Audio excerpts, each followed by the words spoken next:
आज हम बताने वाले हैं एक ऐसा ही शिव मंदिर जिसे देखकर वैज्ञानिक भी हैरान हैं, क्योंकि ऐसा कुछ बनाना तो आज के इस विकसित विज्ञान से भी परे है। यह मंदिर स्थित है औरंगाबाद महाराष्ट्र में और इसे कहते हैं कैलाश मंदिर। इस मंदिर ने वैज्ञानिकों को इस कदर हैरान करके रखा हुआ है कि इस पर वैज्ञानिकों की अलग अलग राय है। कुछ वैज्ञानिक इसे 1900 साल पुराना मानते हैं और कुछ तो 6000 साल से भी पुराना। सबसे ज्यादा हैरानी वाली बात यह है कि इस मंदिर को ईंटों और पत्थरों को जोड़कर नहीं बनाया गया, सिर्फ एक ही पत्थर को तोड़कर बनाया गया है।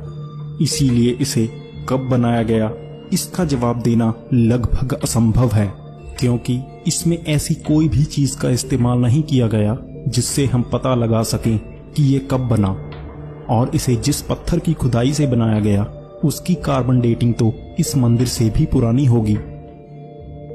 यहाँ पर ऐसा माना जाता है कि इस मंदिर को बनाने में लगभग 18 साल का वक्त लगा, लेकिन वैज्ञानिकों का मानना है कि इस 100 फुट ऊंचे मंदिर को आज की तकनीक से भी 18 साल में बनाना असंभव है।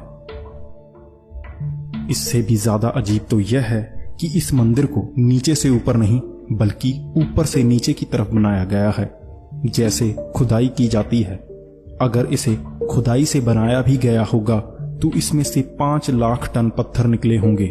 अगर एक आदमी रोज 12 घंटे काम करके भी इसे 18 साल में बनाने की कोशिश करता तो उसे हर रोज 150 टन पत्थर हटाने पड़ते, जो कि पूरी तरह से असंभव था। अगर यही हमने आज की तकनीक से भी बनाना हो तो हम इसे 18 साल में नहीं बना सकते, क्योंकि इस मंदिर को सिर्फ खुदाई करके ही नहीं बल्कि हल्के औजारों से बनाना पड़ेगा। वैज्ञानिकों का भी मानना है कि इसे 200 साल से कम में बनाना उस समय के हिसाब से असंभव था। हमारे वेदों में एक ऐसे ही अस्त्र के बारे में बताया गया है जिसके इस्तेमाल से इसे बनाया जा सकता है। इस अस्त्र का नाम था ब्रह्मास्त्र और इसके इस्तेमाल से पत्थर को भी भाप बनाया जा सकता था, और हो सकता है कि इसके इस्तेमाल से इस मंदिर को बनाया गया हो। इस मंदिर में एक रहस्य और छुपा हुआ है और वो है इस मंदिर के नीचे जाती हुई गुफाएं।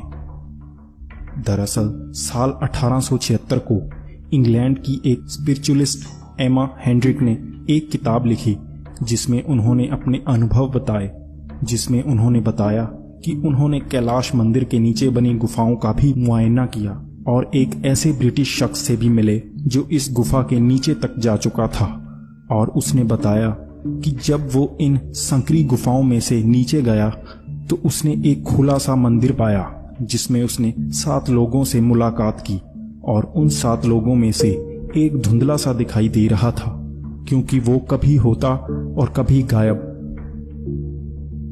इस किताब के छपने के बाद कई वैज्ञानिकों ने इन गुफाओं में खोजबीन करने की कोशिश की, लेकिन उसके बाद इन गुफाओं को सरकारी तौर पर ही बंद कर दिया गया और आज भी इन गुफाओं को बंद ही रखा गया है।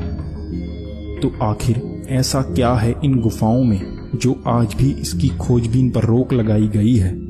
हमें कैलाश मंदिर से इस बात का पूरा सबूत मिलता है कि हमारी प्राचीन विज्ञान आज की विज्ञान से कहीं ज्यादा विकसित थी, और शायद इस मंदिर की गुफाओं से कोई और रहस्यमय चीज भी मिल जाए, क्योंकि हमारे धर्म में कहा जाता है कि शिव के सबूत तो हम हर जगह ढूंढ सकते हैं, बस उसे देखने के लिए हमारे मन में भी शिव होने चाहिए।